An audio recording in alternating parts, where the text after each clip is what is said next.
പൃഥ്വിരാജ് സുകുമാരൻ നായകനായെത്തുന്ന വൈശാഖ് ചിത്രം ഖലീഫ പ്രേക്ഷകർ വൻ പ്രതീക്ഷയോടെ കാത്തിരിക്കുന്ന സിനിമയാണ്.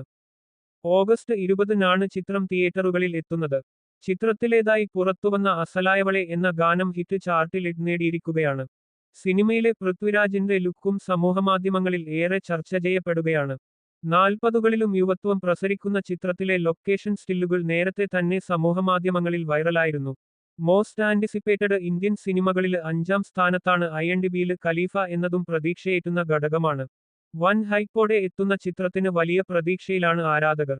ദുബായിൽ ചിത്രീകരണം പൂർത്തിയാക്കിയ ഖലീഫ 2 ഭാഗങ്ങളായാണ് റിലീസ് ചെയ്യുന്നത്.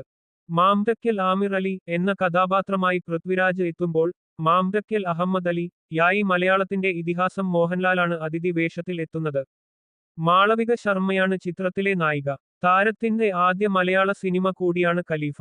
ജിനു എബ്രഹാമാണിന്റേതാണ് തിരക്കഥ.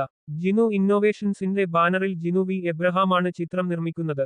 സൂരജ് കുമാർ, ശ്രീലാൽ സൂരപാണി, സിജോ സെബാസ്റ്റ്യൻ എന്നിവരാണ് സഹനിർമ്മാതാക്കൾ. ജോമോൻ ടി ജോണാണ് ഛായാഗ്രാഹകൻ. ചമൻ ചാക്കോയുടേതാണ് ചിത്രസംയോജനം.